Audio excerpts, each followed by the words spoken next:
Hi, my name is Kayla Menifee. I'm with Beyond the Ball. Welcome to the Millionaires Club. Every day we will meet executives from companies like Nike, Power Hands, and PlayStation. And I have some on right now if you didn't see. Awesome. And more other companies. Because whether you make it to the pros or not, you can still be a millionaire, and they're going to tell you how.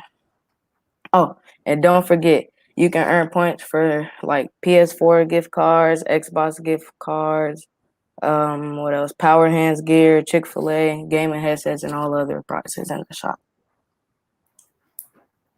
Today's guests are Danielle Currency Jones and Darnell Jones, the co-founders of Power Hands. Welcome to the Millionaires Club, Mr. and Mrs. Jones. We love to learn more about the Power Hands story.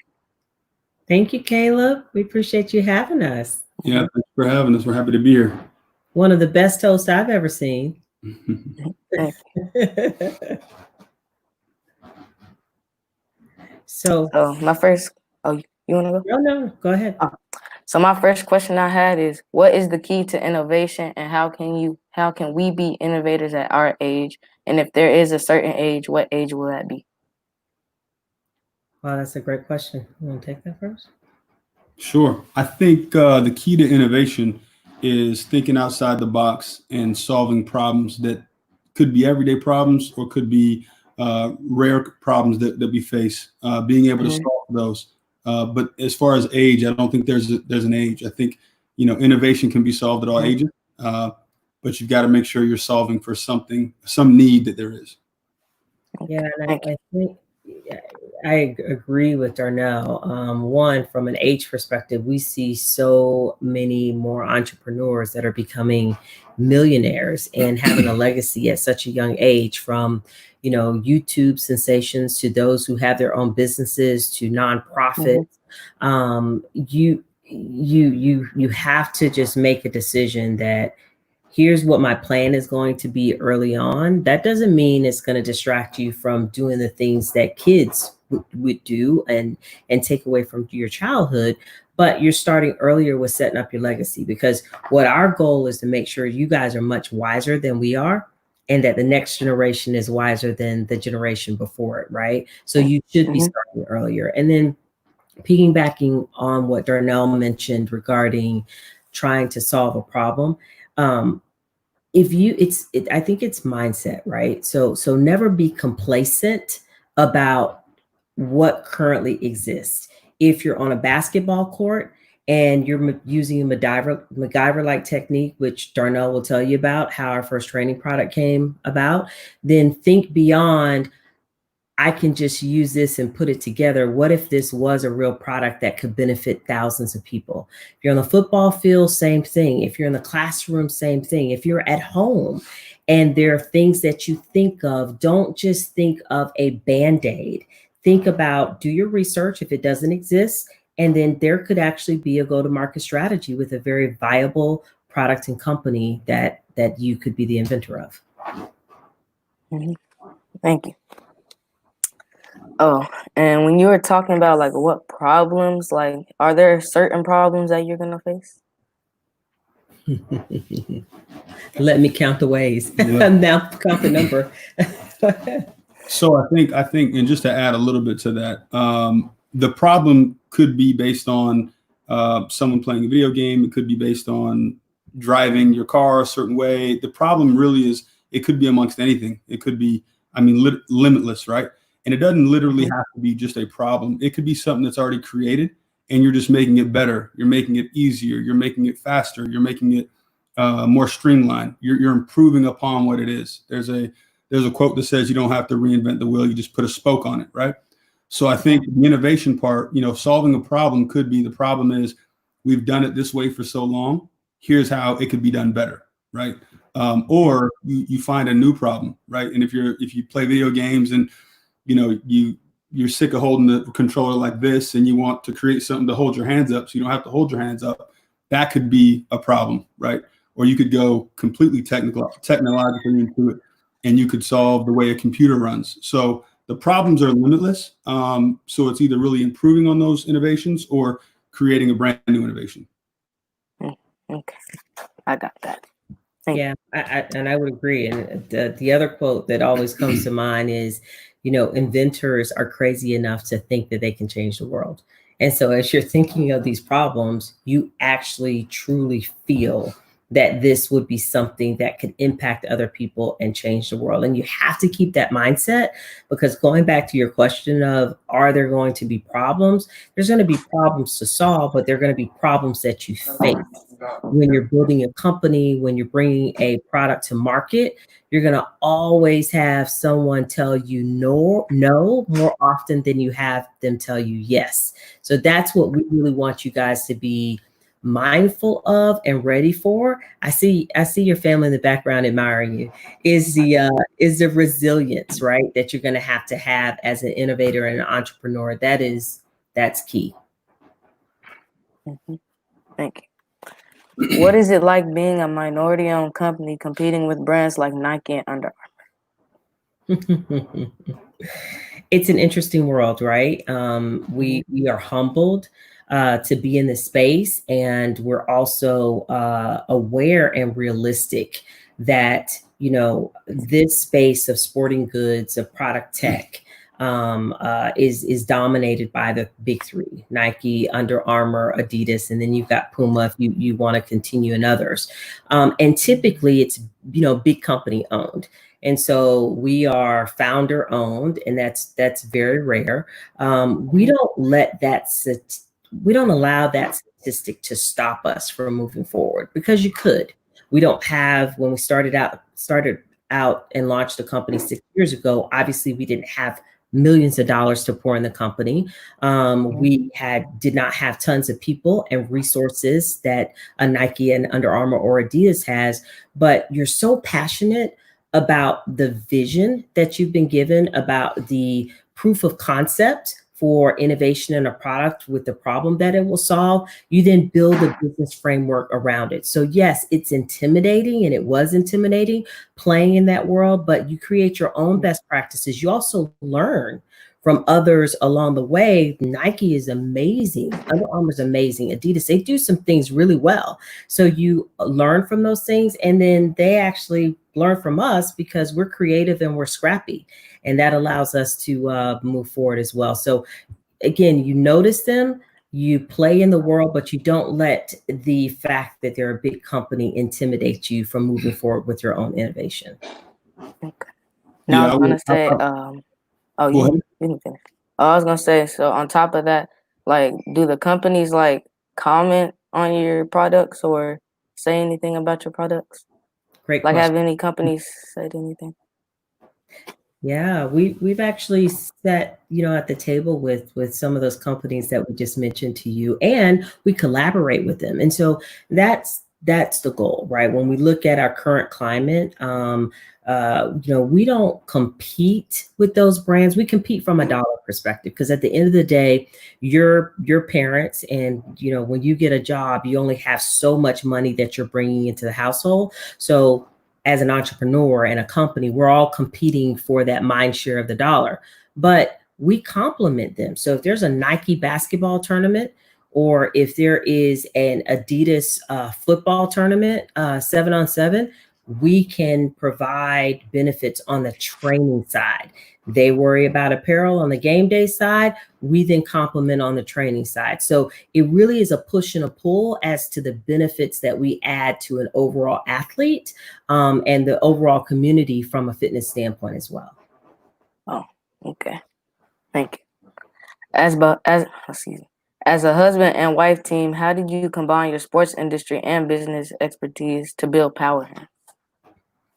It's a really good question. And I think, it's a unique situation for Danielle and I, that you have a husband and wife that have, similar core competencies, but then have our own lanes in terms of things we do really good.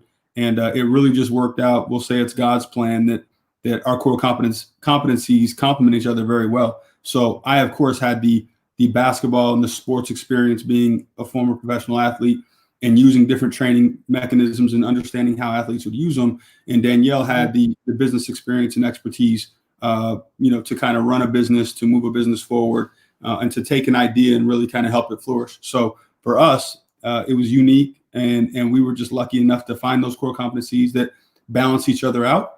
I don't know if that's always going to be the case. And I would say that when you're creating a business, you want to choose partners that complement maybe your weaknesses, right? Their strengths are your weakness and vice versa. It just so worked out that we were husband and wife, and we had those strengths and weaknesses that complement each other. So, for us, we didn't choose to be partners because we were married. We truly had, we truly benefited each other in terms of what we could do. Yeah, I would agree because, you look at statistics, right? One of the top reasons that companies fail, it's because of partnerships, right? Funding and partnerships. You get into business with the wrong partner and your values are not aligned, which is so important. You then could take the business in the opposite direction than where it's supposed to, or the infighting and the egos, right, will prevent that business from growing. So as a whole, whether you're husband and wife or partners in general, if you were to start a company tomorrow, Caleb, like, we would challenge you, if you have a brother or if you have a sister, if they don't have the skill set that you need to complement the growth of that company, you don't choose your brother or your sister. You don't choose your mom or your dad. You choose people that have skill sets. If they do, then that is an extra blessing, right? Because you now have someone that's within the family who is invested in the growth of the legacy as a whole. And that's what we have. So we think we're extra blessed because of that, but it doesn't have to work that way. You just want to find partners who have a common value system, common goals, and that, to Darnell's point, you complement each other and you can then grow the business together based on skill set and heart. Thank you. I think is my last question. How does Power Hands plan to change the world? Oh, look at you, Caleb. You're so good. Love that question. Power Hands is, and this is what's so humbling for us every day, right? Because we did not 6 years ago feel that we would have changed the world as we see it right now. But we plan on changing the world in the form of athletics, pushing a athlete to perform at their ultimate level, really matching their natural athletic ability with training and with our innovation and products to really get them to where they need to be.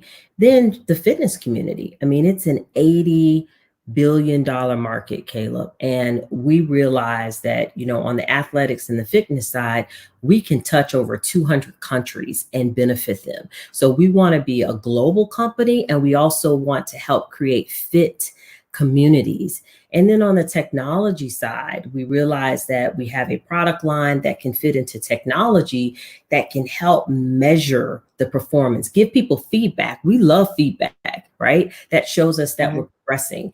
And then last for me, we've been a socially conscious company from day one with our Power to Give Foundation. And truly, Darnell and I made a conscious decision that when we made $1 with Power Hands, a portion of that would go to serve in underserved communities to make sure that kids would benefit from the lifelong lessons that you can gain from playing sports coupled with athletics. So that Power to Give Foundation will absolutely be part of our legacy to change the world. Yeah, and I would just add and just say that I think, directly affecting could be improving an athlete's confidence in the sport that they play, right? Just the confidence. It could be taking them from a high level athlete to an all-star athlete, right? That could be kind of a second layer. And then I think if our products could improve the endurance and the mindset of the athlete to make them confident in playing a sport, at that point, then they have a team, and then they have friends, and then that becomes a network. And you never know where your network takes you just based on being part of a team, based on, being able to integrate and have friends. And so I think it really could change the world in a lot of different ways. But I think, Danielle summed up the majority of it. I just thought it was important to add that extra piece there. I would agree.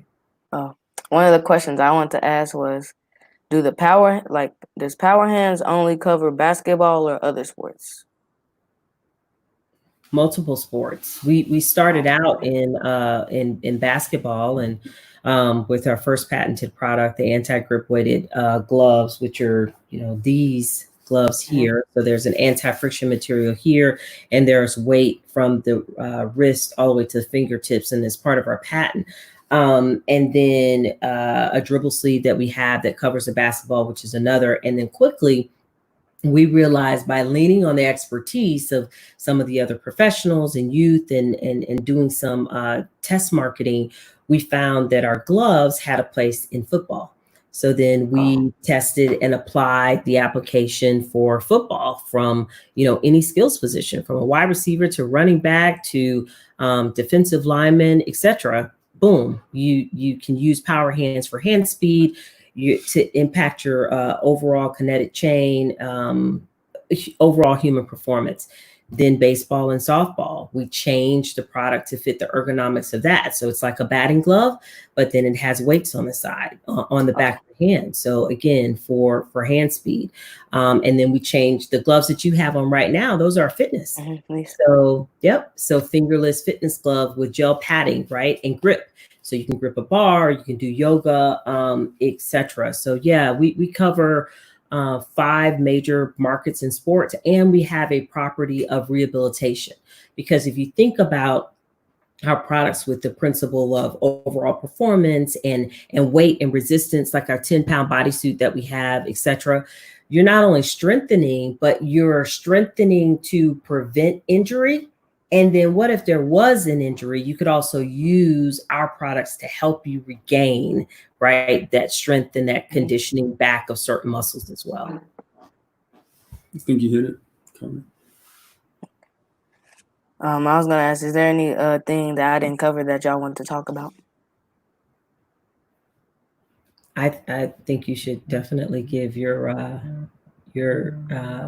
background on how you read the article in Jason Williams in Slam Magazine. Yeah, I think just to give a little history and a little background in terms of our first product and how that came about. As I alluded to earlier, and I mentioned, finding a problem or seeing something and just trying to innovate and make it better. When I was growing up, I wasn't the most athletic kid, but from a skill development standpoint, I had really good skills. I could really shoot the ball. There were certain things I could do. Well, ball handling was something that I lacked. I wasn't a great ball handler. And so I would study and read different books on different ball handlers, from John Stockton, Jason Williams, Tim Hardaway, guys that are a little older than you guys might remember. I'm not crying. I was just yawning. What's that? One of the ball handlers was Jason Williams, and they called him White Chocolate. And he's arguably the best ball handler ever in the NBA. So I was reading what he did during training, and there was an article where he said, I dribble with gloves on. And so if I can dribble the ball with gloves on, where it makes the ball extremely slippery, I can, I'll handle it without gloves and it'll be easy, right? So I started training and dribbling with gloves on. And then, a couple months passed, and I thought, how can I even make it more difficult? So I started putting ankle weights on my wrists. So now the ball was slippery. I had a pound of weight on both hands, or both wrists. And, I got an anaerobic workout and aerobic workout, and of course a mental workout, because I had no grip, no dexterity, right? And so when you take the gloves off and you take the ankle weights off, now you have your grip back, your hands are lighter, you're more confident. So there's an immediate confident boost. But then long term, like I said, I was getting an aerobic workout, I was getting an anaerobic workout, and my brain, I was pushing my brain to the limit in terms of what was comfortable, right? I had to get uncomfortable with what I was doing. So that was a situation where I saw that Jason was using gloves. And then I said, well, how can I make that even better, right? Or more difficult? And that's why when I included ankle weights. And then with the gloves, we combined the two and put the weight inside the gloves, made the palms slippery, just like the gardening gloves were. And that was the innovation, right? So it wasn't something that wasn't done. I just put a spoke on it.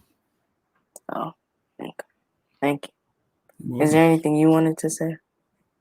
I will just say, from a business aspect, that, for any one of you that are listening, and your environment is one thing. Regarding everybody, your mom, dad, cousins, uncles, they all work for corporate America. Or if they're a nurse, or if they're, oh my gosh, I can't think, a banker, etc. I want you guys to channel into your own gifts. I want you to completely understand what is it that you're passionate about? What is it that you love? What is it that you can naturally do where you can stay up 24 hours a day and just do it without getting any sleep because it just gives you such a rush and a high to do it. I want you to really channel in and find that passion first. And then it could translate into a business now. It could be a hobby and a passion that could translate into a business and then really become a model, right, for you to scale. Or you could learn from that. That business may not be the one for you to have 10 years from now, but you can learn all the processes as to how you started, people that you employ, what finances look like. It teaches you so much. So I just challenge all of you to think beyond what you currently see and really realize that in this today's world, that seriously, you can absolutely find a resource and reach and do anything that you want. Anything that you want. It may not be as easy as you want it to be, but nothing rewarding is ever easy. Nothing rewarding is easy. Okay. I see we're about to get some questions. Yeah, I was gonna say questions are coming in. I see one, Caleb. You want to read it or you? Oh, I'll read it. Okay. He said, how long have you an entrepreneur? Or how long have you been an entrepreneur? Let you go first. That's a good question. I think I've been an entrepreneur for years, years beyond when I started my first business. I think the motivation for being an entrepreneur has changed.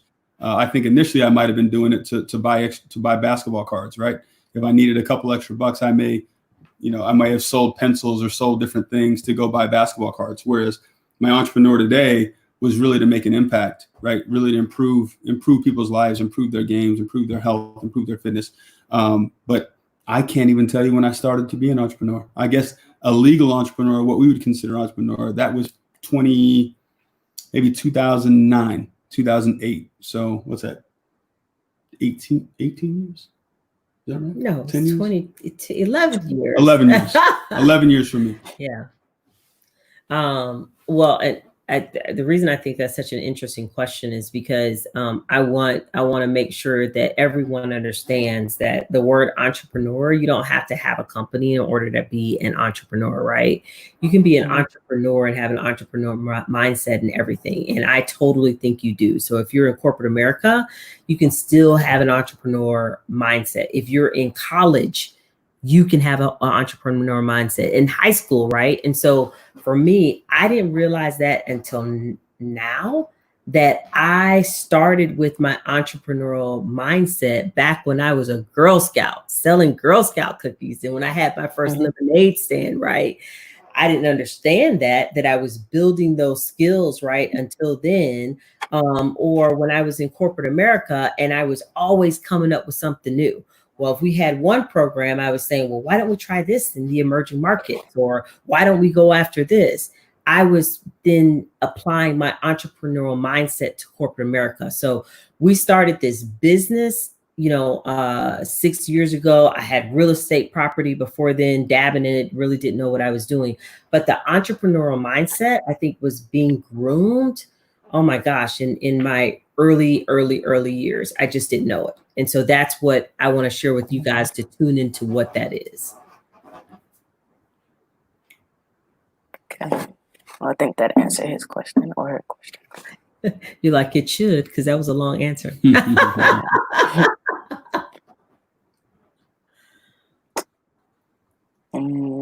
see if there's any more questions. He says, how can I get a pair of the weight gloves? Thanks for asking that, Jalen. So all of our products are listed on powerhands.com, available at target.com, walmart.com, amazon.com. And you can access all of the products there. We've sold products in over 85 countries, so you can still access them if you're in Europe, if you're in Africa. You can still order them. The shipping may take a little longer, but we ship international every single day. And we do giveaways once in a while. If you follow our Instagram page, Yes, you might luck up and win someone there as well. that's right. Tell all your friends to follow all of our social pages. Oh, another way you can win is if you comment in the, on the YouTube, and then in the prize shop you can win power hand gloves too. There you go, Caleb. Awesome. Any more questions?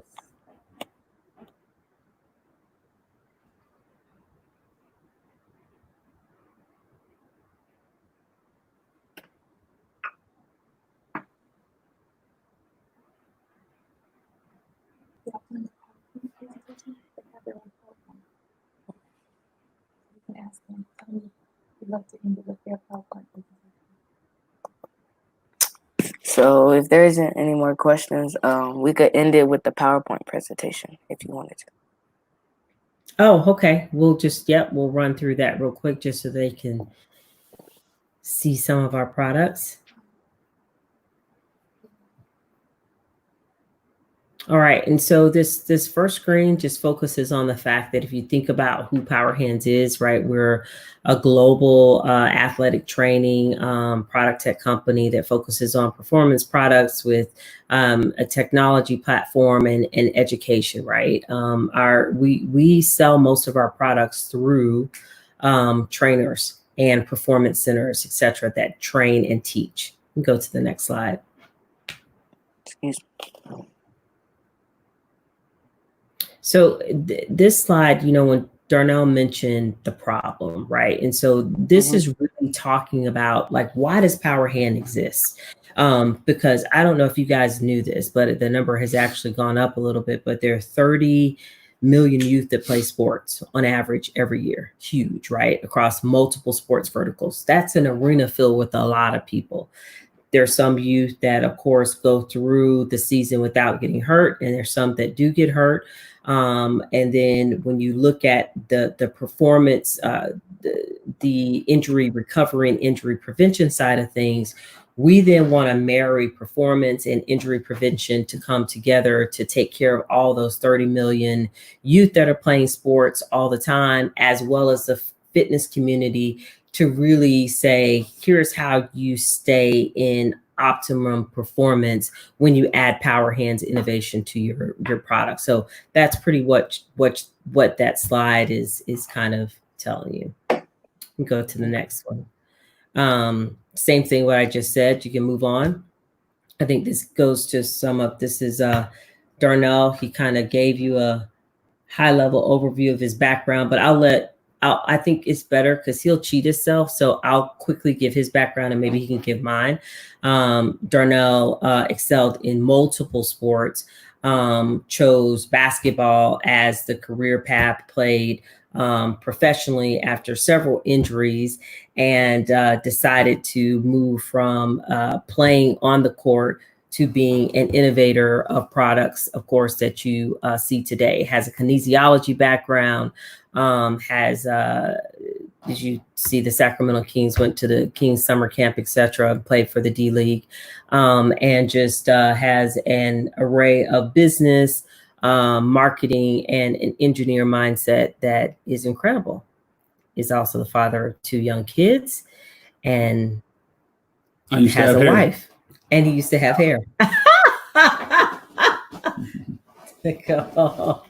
And I mentioned it a little earlier. With Danielle's skill set, they complemented mine. Danielle's got significant experience through PR and marketing, through just general business, communications, medical device. Her background is extensive. She's done a phenomenal job with Power Hands. I mean, a lot of the marketing and the things you see on Instagram and YouTube, and those are all, her brain, right? I mean, her putting these things together. Strategic partnerships. Danielle's forged strategic partnerships with, retailers like Target, retailers like Walmart, broker discussions with distributors for Nike, some of the biggest companies, in the world. So her expertise is very significant in terms of the success of our business. And as you see the Wharton logo there, I'd encourage everyone to look that up. That's a very prestigious institution, and she has a marketing and leadership degree from Wharton. So I think that's probably a decent overview, high level understanding. Yeah, mother of two and a wife. Yep.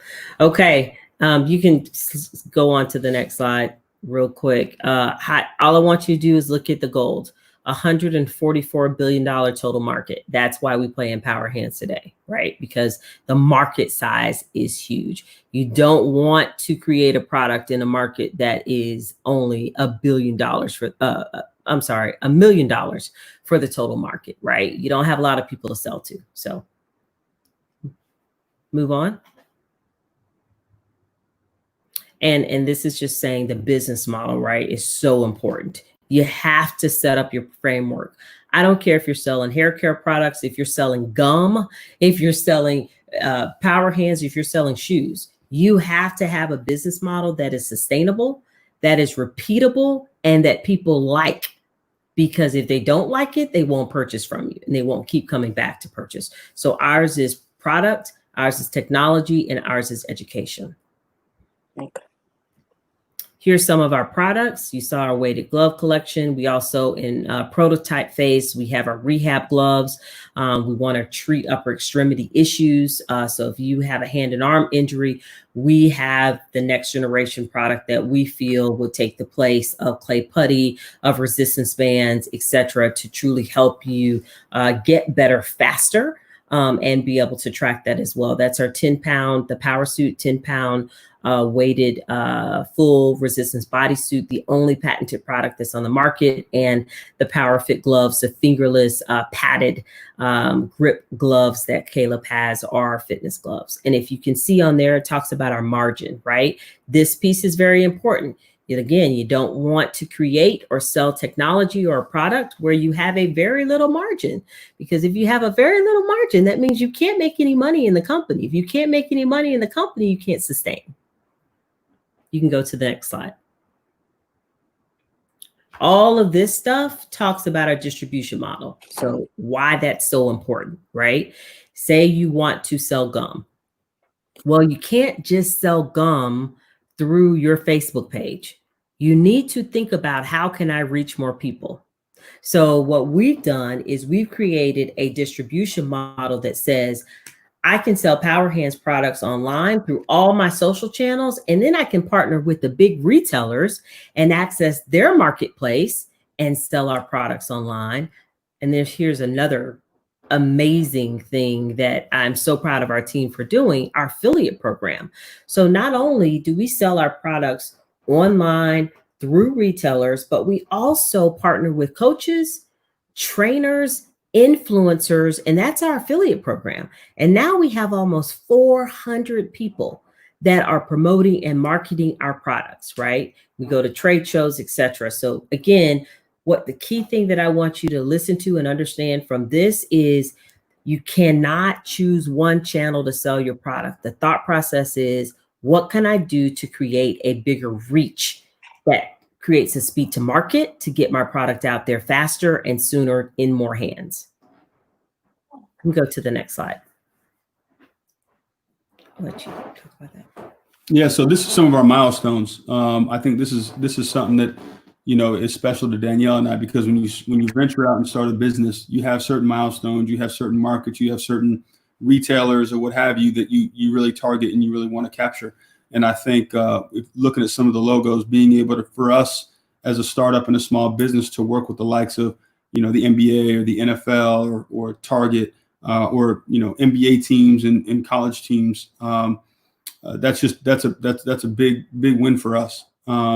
You can see on there we've 320 affiliates. So these are individuals that appreciate our products, that are willing to not only just appreciate and use them themselves, but they're willing to be an affiliate and promote and tell other people about how great they feel like our products are, which is very important for any business that you have.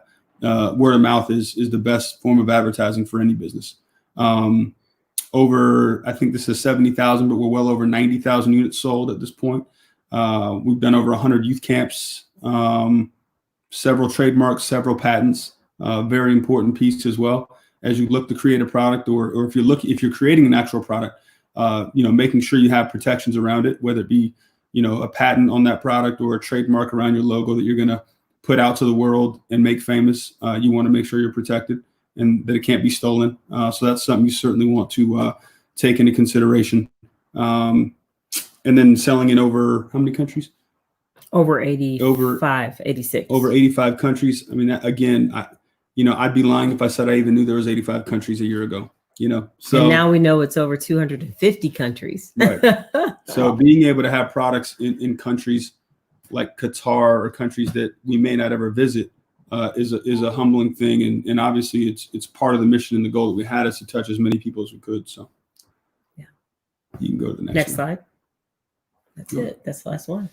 Yeah, and we want to leave you with the why, right? So the why is based on passion and purpose. But when you're looking at what gives me my competitive edge, whether it's something that's new or something that I'm extending, some of the values that encompass what Power Hands brings to the table.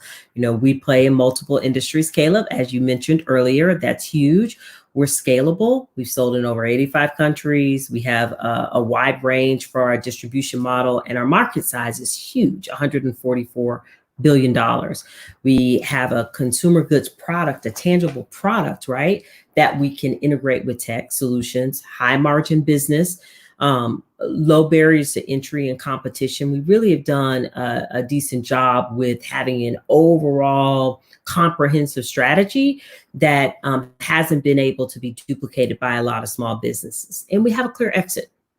I don't know if, Caleb, if you have ever heard from someone in business, the strangest thing when someone first said this to me, when you start a business, you have to have your exit in mind. And you're like, what in the world? Why would I start a business and then have to have my exit in mind? It's like anything, right? If you're going to create a plan for your business, a plan for your life, you need to know where you want to go, what you want to end up doing. And that's exactly what your exit strategy is saying. At the end of the day, where do we want Power Hands to go in order to grow, and what will it need to get there? So that's the in-between. That's kind of your dash, right, for the company. So that's it.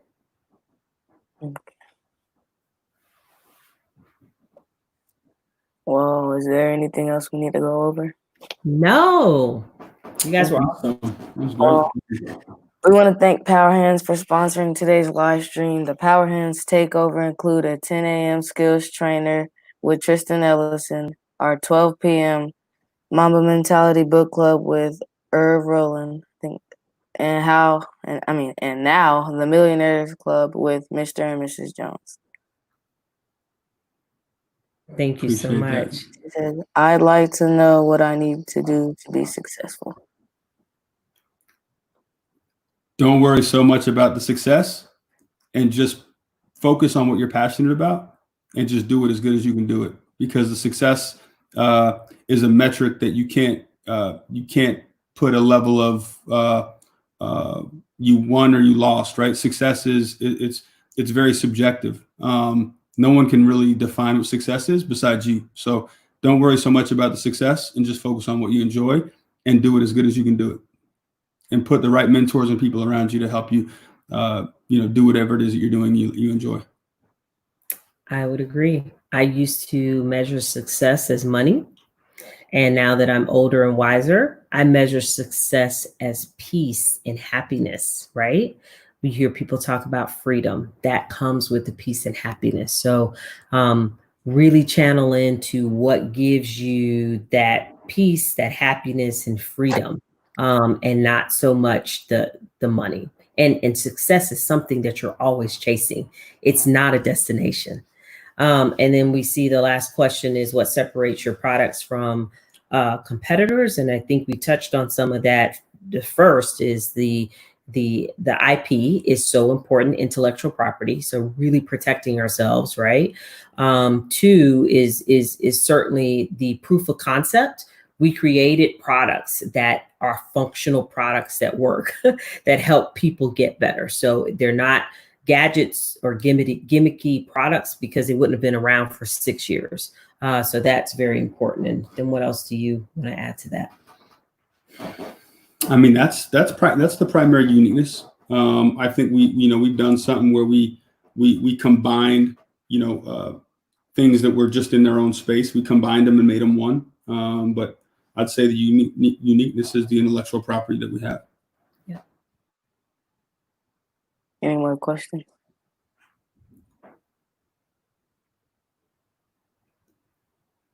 Thank you guys for those questions. Thank you guys again for your time. I know our students learned a lot from you, and I guess oh yeah, and all the kids, all the kids that are watching, make sure you go down to the website and do all the activities for points. Awesome. Thank you so much for having us, Caleb. You're amazing. Really appreciate it. Great questions. Mm-hmm. And congratulations, you guys, on this. This is great. Okay. Well, we'll see you guys later. All right. Talk to you soon. Bye-bye. Take care. Bye-bye. You too.